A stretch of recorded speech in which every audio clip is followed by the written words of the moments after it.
welcome to Turn the Page, the official podcast of the Syosset Public Library.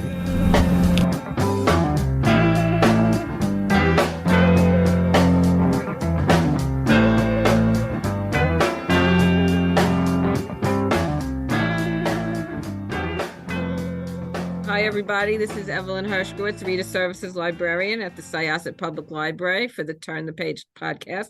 And today we have a special guest with us, William Landay, who wrote Defending Jacob. I'm sure most of you who are listening have read the book. And if you haven't read the book, of course, you saw the movie because it was an absolute phenomenal hit over 10 years ago.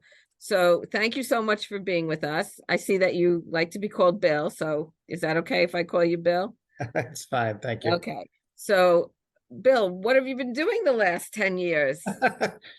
Mostly struggling through this book. This book had a long genesis, and I don't know, as I look back on it, I don't know that I could recapture all of the various hurdles and blocks that this book got caught up in. But it had a difficult birth. And a lot of that was tied up in not wanting to write Defending Jacob 2.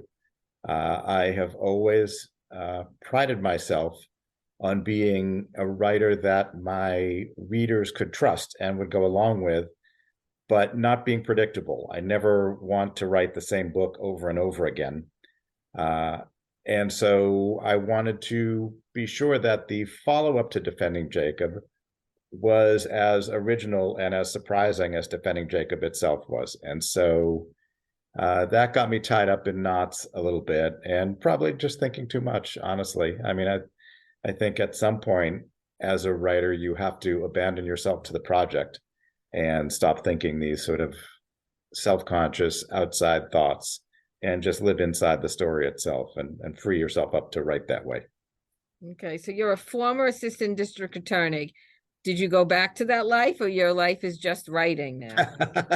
That's a long time ago. I haven't been an assistant district attorney really since my first book came out, okay. Which was 20 years ago. In fact, I gave up my bar membership. Oh my gosh, really? Which in Massachusetts would mean that if I wanted to go back and be an assistant district attorney again, you have to or take any other kind of lawyer, I believe I would have to take the bar, and I would have to pay the bar membership fees for all the intervening years. So I would have to spend thousands of dollars for the privilege. Very costly. Plus you'd have to study, because nobody could just take the bar without having to study.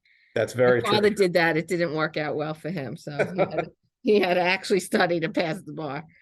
But I forgot to give a little introduction saying that you're the author of the book that we're talking about now is All That Is Mine I Carry With Me, which comes out March 7th. Your three previous novels, of course, Defending Jacob, which won the Strand Critics Award for the Best Mystery Novel, The Strangler, listed as Best Crime Novel of the Year by the LA Times, Daily Telegraph, and others, and Mission Flats, which I guess was your debut novel, was the winner of the Dagger Award for Best First Crime Novel. You're a former assistant district attorney, and you live in Boston. All correct. All correct. Good. And I liked what your website, I went on your website. I enjoyed that. You said you just have a short little paragraph about you, but then you went on to tell other things. It was very interesting. I like that. I'm always torn about, authors now are expected to live online in a way that previous generations of authors would never have understood. And I think the presumption that we will have an ongoing relationship with authors between books and will know something about them intrudes on the reader's experience of a book. There's such a thing as knowing too much about an author. And so I'm very leery of exposing too many details about my life, because I feel like then readers will be tempted to try and draw connections between my life and characters or thoughts or incidents in the book. Now, having said that, my new book perfectly plays with that and muddies the lines between fact and fiction. Well, let me tell you, when I first started reading it, I was like, wait a minute, is this still the author's note? Like, I wasn't sure that I was in the book yet, or if I was just reading about what happened in your life. I So know, I got a little, you've caught us in a pickle, because when the book was written, and for people who haven't read it yet, I don't think I'm spoiling anything by saying no, that the narrator in the opening portion of the book is a novelist, and he until the very last edit of the book, that character's name in the book was Bill Landay. oh, And okay. the goal there was to bring a level of authenticity to the book that readers wouldn't really know what to do with. And my editors reacted exactly Got as me. they felt they were reading a very long preamble to the book. That's exactly how I Um, felt. And, yeah. then I'm like, wait a minute. No, no, no, no, no. Wait a minute, we're on page 50. This can't be Yeah. right. So we did dial that back, and now that narrator is a more independent character. Bill Solomon. However, I did want to address readers where they are. One of the things that I find challenging about being a writer today is that readers have changed in the presence of the internet and in the presence of so much information coming at them all the time. I think sometimes of writers 100 years ago or 150 years ago. I think of Dickens, uh, what his readers would have been like and what they would have expected from him. And I think of a reader in that time of sitting down in her living room, and what would her other options have been? What would the competition for Dickens's book have been? No radio, no recorded music, no television, no internet, no cell phone buzzing in your pocket. Uh, that a writer like Dickens in that time and place could count on the reader's sustained attention, and could count on the reader to bring what Henry James called the willing suspension of disbelief. Mhm. And now, in addition to the challenges of maintaining focus in an environment where we're constantly being bombarded with stimuli, we are also trained not to trust the information coming at us. We are trained never to suspend disbelief. Our BS meters are always pinned at 11. And that is a challenge for novel readers, because that is precisely the skill that novels demand. You are meant to give up your skepticism and your cynicism about truth and go along with the story and live inside it. And so, in a way, you have to meet readers where they are today. And that's readers who may not have as easy a time as their parents and grandparents when they open a novel and want to just suspend disbelief and live in that story in an unskeptical, unself-conscious way. And so the way the novel opens, by breaking that fourth wall and addressing the reader directly, was meant to address that. It was meant to say, look, I know that you know who I am. You probably know what my last book was, and you have certain expectations before you even reach page one. Mhm. And I want to meet you right there. So the It first, worked. yeah, It absolutely well, worked. thank you. I mean, the first sentence of the book was, the first sentence of the book now is something like, after I finished my last novel, I fell into a long silence. Right. After I finished writing my last novel, I fell into a long silence. You might call it writer's block, but most writers don't use that term or even understand it. So I'm Yeah, reading it and I'm like, okay, because I know you haven't put anything out in 10 years. This must exactly. really be you. And then as I Exactly. got into it and the story, and I'm like, wait, no, no, no, no, no. Let me check back and see. And Well, you'll get a laugh out of this, because the original line, and this line lasted all the way until the final draft, the final edit, was, when I finished my last novel, which was called Defending Jacob, I fell into a long silence. And it was meant to address you exactly that idea that you would bring to the book. I Mhm. wanted to find you right in your chair and say, I know who you are. And I know you think this is just a novel that's going to be a follow-up to Defending Jacob. I'd like to give you an experience that's richer and more engrossing than that by taking that attitude that you bring to this book and using it in the narrative of the book. I want to meet you exactly where you are and tell you a story that even you, even with that phone buzzing in your pocket and your TV on in the next room and your kids going crazy in the kitchen, I want to give you a story that is so engrossing that you cannot help but be sucked into it and constantly undermine your expectations of what this book is going to be. Well, it sucked me right in. And then last night while I was reading it, I normally have my iPad right next to me. I left it in the living room on purpose, so I could not be distracted by my iPad. And I just sat and read and read and read till, of course, it puts me to sleep. Not that the book puts me to sleep. That's just the way I fall asleep reading. So, right. Well, then it worked. The plan worked. It's so good. I think it's great. Do you read your reviews? Like, for instance, I went on Goodreads and you're at 4.19, which is out of 5, which is a fabulous Goodreads. I try to avoid reviews as much as I can, only because I feel like it can't help me.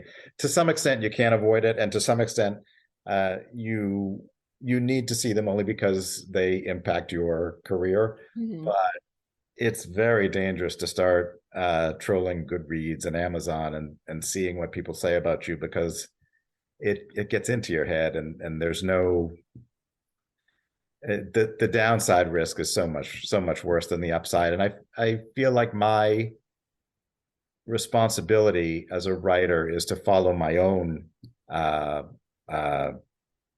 muse and not try to let other voices into my head. When I'm writing, I really can't be thinking about readers and how they'll respond and whether they'll like this or that sentence.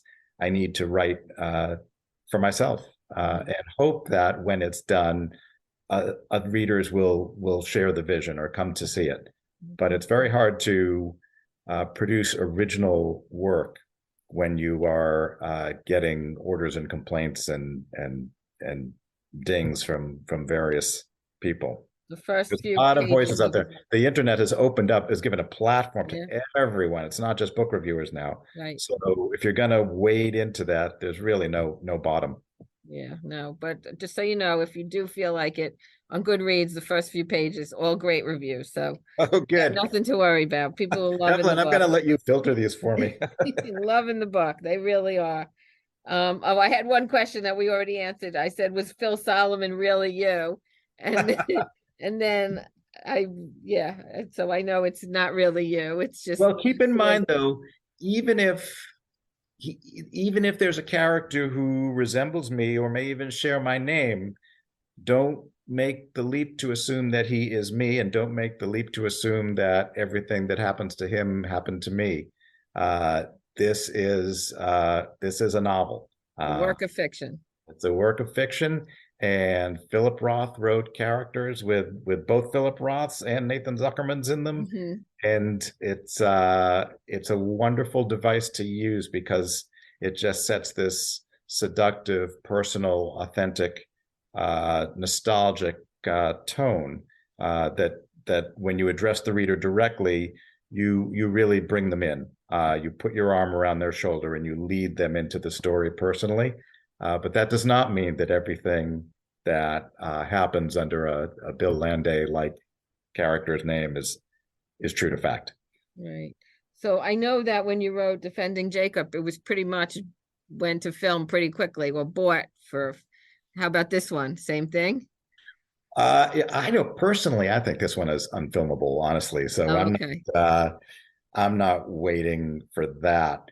The other thing, and I learned this with Defending Jacob, is you can't really it's very chancy what happens with film and TV, and you really can't control how it's going to go. Mm-hmm. Defending Jacob actually had kind of a tortuous path to being actually produced, and it lingered for a long time in the studios before it was actually put to production.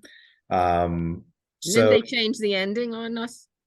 They did. They I did. didn't watch it because once I heard they changed the ending, I said, I'm not watching it. That ending is so fabulous. I don't want to know what they did differently. I want to think about what I read, and that's it. So Yeah, I think that's exactly the approach to take too, because, yeah, as the author, I always felt like whatever they did with it on screen is a totally new project, and I never felt like I had to defend the book from them, because there are things that will work in a book that don't work as well in a movie, and there are things that you can do on film that wouldn't work in a book. So I never felt defensive about the book or any changes they made. I felt like it was a new and completely different work. that makes a lot of sense. Absolutely, no doubt about it. Now back to All That Is Mine, I Carry With Me. Do you feel that anybody in the book was an unrelatable narrator?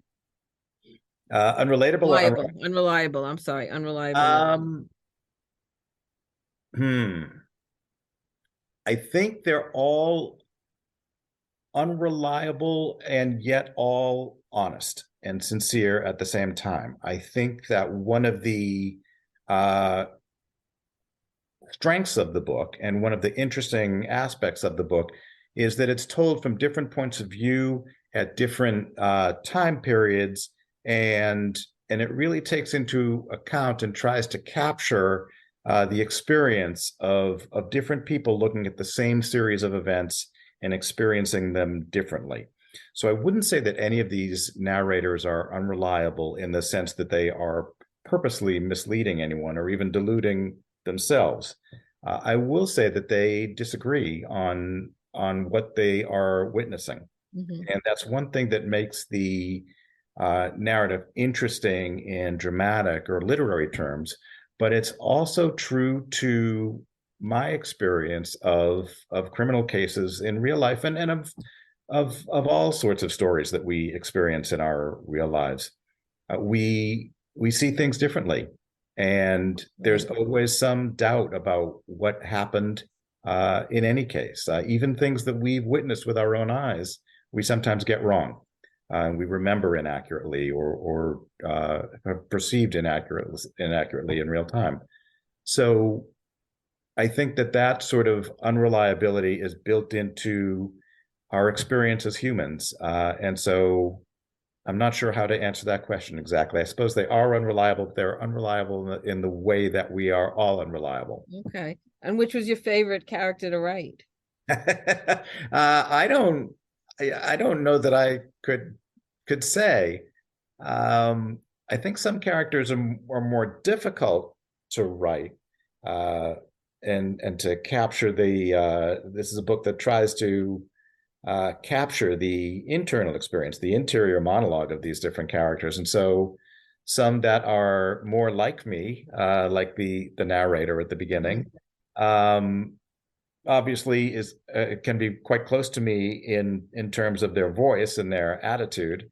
On the other hand, that doesn't mean that they're my favorite or the easiest to write. Sometimes if you feel like you are exposing too much of yourself, you tend to filter that, and it tends to be difficult, especially for a person like me who's private and who isn't one to expose too much about myself. I think that novelists, almost by nature, are not confessional people. There's a sort of we use fiction, we use storytelling as a prism to filter the things that we want to say, but we're not writing essays, we're not writing memoirs, we're not writing history. And so in a way, there's a kind of dishonesty or artifice that's always going on with these things. And so favorite, I don't know. It's hard for me to say. You always want to be an author? I mean, obviously you went to law school. Oh, are you crazy? Growing up, there were no authors. There were really no artists of any kind in my life. I still don't think of myself as an author. I think of myself as a guy who's been writing and kind of waiting for people to realize that I'm not a real author and chase me out. After defending Jacob, I don't think you can say that. That was a phenomenal success. So well, thank you. people knew your name. I yeah. Yeah, I wonder too, if I know there are people, authors, who will say, "Oh, I knew from the time I was 8 years old that Right. I've the only interviewed thing I quite a could." lot of authors who they knew they were writing in kindergarten, you know what I mean? Right, Or, their teachers in third grade told them how wonderful their right. stories are. I always had that feeling of having a facility with writing, but it just never crossed my mind that you could make a living doing this, or that Okay. this was a a profession. Um, it still feels precarious to me. There's no paycheck, there's no retirement plan, there's no health plan, there's no Right. nothing. We just kind of move project to project, and there's no floor on how far you can fall. If the next book fails, it doesn't matter how good the last book that came before it was. So to Is that me, scary to it you? seems very strange that anybody would ever have thought, "Oh, I could be a writer and nothing else." Is Is that a it little it's scary scary? though? No, it's not. Only because I kind of feel like once you admit that to yourself, that this isn't a real job, that there's no job security here anyway, and you're just moving from project to project, and there's no guarantee that there will be a next project, then it liberates you in a way, because you stop writing in a way that will protect your future in any way. It makes you more willing to take chances because there's less to protect. It's not as if you're going to lose your pension. It's not as if you're going to lose your retirement plan. Uh, this is kind of I won't say it's a lark because it's very serious, but it's not a career. It's not a career. Each book, each project is a career and is very consuming. But when you come out of it, it's as if you start fresh every time. You learn from each book, hopefully, but you never feel that there's the sort of mastery or security that's implied when you say, "Oh, I'm a writer, and this is all I'll ever be." Um, to me, it always feels like you're on a high wire, and every book could be your last, and that, I think, is a healthy way to write, because I think the goal for every writer should be to write as if every book could be your last, because A, it may be, and B, this is a difficult enough job to do that if you're going to do it, you should try to write at the extreme outer limit of your talent every time. You should swing for the fences, and there's no sense trying to be a singles hitter in this game, because you just don't know. You just don't know if you'll have another at bat. Like Harper Lee. Yes, exactly, exactly, and that's a question. If you're a writer just starting out, would you rather be Harper Lee and write one immortal book, or would you rather be Agatha Christie, say, and write just a series of genre books that are solid and beloved as a total work, but that don't vary very much, and be known for your consistency and for your predictability. Well, they say she's one of the best mystery writers, though. Yeah, and it's honestly, it's admirable. I don't mean Right. to oppose a value judgment either way. Right. In fact, I suspect that Harper Lee was I can't imagine that it's a happy life to have written, to hit a home run in your first time at bat and then never step up to the plate again. Right. It's difficult. And if she did write other novels that were published posthumously, Right. and obviously she looked at those books and didn't think they were worthy. And that must be a painful thing to live with, especially when your first book becomes so famous and enters the canon the way that book did. It really, really was. So what is your writing life like? When do you write in the morning? Do you write whenever? It really varies. Plan? Yeah, it depends on where I am in the process. At the beginning, it's very unstructured, because you don't know what you have. You don't know what to write. You don't have anything in front of you. And as the process moves toward the finish, you become more and more certain of what you're doing. And at that point, it becomes all consuming, and you can work for long hours, and you're really rushing to get to the finish. So at this point, it takes me, and this was a very long book. I hope I never experience a long book like this one again. But for me, it takes at least 2 or 3 years to write a book. And the first year is really a lot of wheel spinning. It's trying to find the story and find the characters. One downside of trying to write an original book every time is that you really have to reinvent yourself and invent a whole universe each time. And that's time consuming. If you write a series, then you can skip from one book to the next, and you're really just picking up the same threads. So there's, and again, I don't think one is better than the other. It's just where my interest happens to lie. Was there much research done with this one, especially the end with the Alzheimer's patient? I don't want to give anything away. No, there's not. It's not giving much away because the Alzheimer's piece is mentioned in the first book too. Right. No, I am sad to say I had to do no research for that. My mother has Alzheimer's. Oh, I'm sorry to hear that. At this point, thank you. At this point, she is lost in dementia, and so we have lived the Alzheimer's journey, as they say, and it's a brutal disease, and in our particular case, it seems to run in our family too. So it's always been an issue that my mother, who cared for her mother, who had it, was always terrified of getting it. And I wouldn't say that we're terrified of getting it, but my siblings and I are conscious that we're at some elevated risk. Yeah.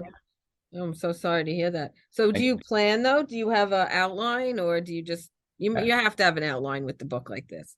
I'm a fanatical outliner. Okay. And I do feel too that I want my readers to feel that I am in control and know just where I'm going right from page one. I don't like those books where you can feel for the first 50 pages that the author is kind of meandering around looking for the book. I feel that that's the kind of work that should be done before you start writing, or at least edited out of the final book. I feel that the reader, in order to follow you on the journey of a novel, you need to win her confidence from page one. And to some extent, you win her confidence from book to book as well. And that is one thing that helps as you pile up the books one after another. Readers will come to this book with a little more confidence, hopefully, after defending Jacob. Right. They'd be willing to say, even if on page one they think, maybe this book isn't as targeted at me, or something that I can connect to as easily, I'll follow this guy because I've read his books before. I trust that he will tell a good story and he'll pull this off. And that is the kind of readership that an experienced writer benefits from. And it's a privilege. It's a privilege because it allows you as a writer to take chances and to bring your reader to places where she may not expect to go. I mean, honestly, it would have been easy enough to write Defending Jacob 2 and to kind of replay that story, and it would have satisfied a certain sort of reader who really is just looking for distraction and for a predictable experience. And I feel like I want my readers to bring to my books a different expectation, which is just, I'm willing to take the ride.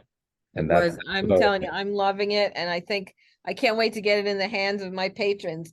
I'm assuming it's going to be out on audio. I couldn't find a pre-audio, but because I love to listen to audios, and I think this one will be great. Is it a multi-person audio, or is it just one? Yes, it is. And that's one thing that I insisted on. I didn't think that the reader could possibly capture the different voices of this book. Right. Yeah, no, that'll make it that much better. I love, I'm going to have to, even though I read it, I'm going to have to try to find some snippets and listen to some of the audio. So we'll definitely have it, everybody. Well, it'll be on Overdrive, and we'll also have a physical copy of the book here. So after listening to this, if you'd like to put it on hold, please get in touch with us at Reader Services, and I'd be more than happy to put it on hold for you.